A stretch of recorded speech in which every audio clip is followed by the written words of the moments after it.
While putting together more thoughts on the power of joy, I listened once again to Beethoven's Symphony No. 9, the choral symphony, the Ode to Joy by the Chicago Symphony this week, taking inspiration from Friedrich Schiller's poem, and for the first time those years ago, adding choral voices to a symphony.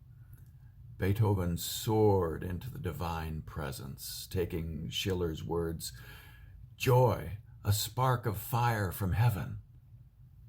I got chills once again in the final movement, the fourth movement, remembering years ago going to Walt Disney Concert Hall and listening to it being performed there and hearing the chorale sing Freude with this exuberance.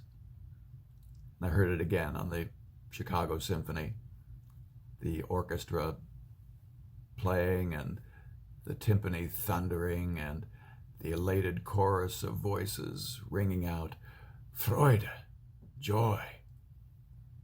For Schiller, the heavenly gift of joy had this miraculous, healing, binding effect on all humanity. Here's what he wrote. "Be embraced, all you millions. Share this kiss with all the world. Way above the stars, brothers, there must live a loving Father. Do you kneel down low, you millions? Do you see your Maker, world? Search for him above the stars. Above the stars he must be living." Freude. One of the saddest aspects of this great work of music is that by the time Beethoven composed it, he was unable to hear any of it. He was completely deaf. And the night it was first performed in Vienna in 1824, he had to be turned by one of the musicians. The contralto soloist came forward and turned him so that he could see this eruption of Freude by the audience in attendance, standing and cheering. But isn't that the essential nature of joy? Pain and tragedy and loss can't kill it. It surges from within us, our response to the great kiss of God. Now we continue to receive this kiss even today. Across Germany, while the coronavirus has surged, people have opened their windows wide in a recurring musical flash mob and played and sang the fourth movement of the Ode to Joy out into the streets of Frankfurt and Cologne and Stuttgart and Berlin. Freude. More than just a happy feeling, it's something indomitable, something that surges past fear and despair and isolation. The joy of the Lord is our strength. We see it over and over again. Joy unlocks our strength. More specifically, His joy unlocks our strength. The strongest things about us, courage, faith, conviction, love, are unlocked by joy. This is so much more than a sentimental, happy feeling. The Ode to Joy sounded out in Tiananmen Square in China. We heard it in Pinochet's Chile. Yeah, this very piece of music sounding out for freedom, for the human spirit.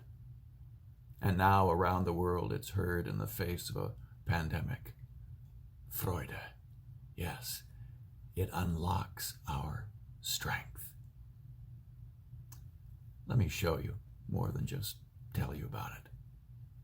Let me show you in Peter and his moments of joy that he's shared with us. Peter, not known to us as someone who would hold back and not express the fullness of his heart. In one of those moments, we see both courage and fear interact in his encounter with Jesus, who was, yes, walking on the water. After the initial shock of the disciples seeing Jesus walking untroubled on stormy waters, they were terrified, Matthew 14 says. Peter is the one who calls out to Jesus, and in his sheer exuberance wants to run and meet him with nothing under his feet but water. Bold, with extraordinary courage. And meet him he does.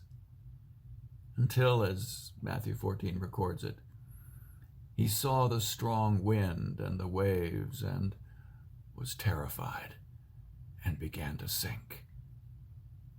Great courage and great fear seem barely separated at times. It seems that the joy of the encounter with Jesus produced a surge of courage and faith, followed quickly by a sick, sinking feeling of fear. The possibilities joy opens for Peter and for us can quickly be shut down by fear. But Jesus in this story speaks strong encouragement, and encouragement into strength. Take courage, he says, and he says simply, I am. The same God of the burning bush and all the promises of the kingdom of God meets me in the middle of my fear and walks me on the water with him. He awakens extraordinary courage in the joy of my encounter with him. The joy of the Lord, the I am, is my strength. If I let it, the flow of joy in my life sweeps away the fears that are ordinarily in control. It's my fears that close up and shrink down my life. It's my fears that cause me to sink down in despair. But it's my free, uninhibited response of joy to God that awakens courage I never knew I had. Yeah, joy. Who knew it could generate such strength? Who knew it could race across impossibly rough waters and meet him? Who knew it could be alive, just as he is in me?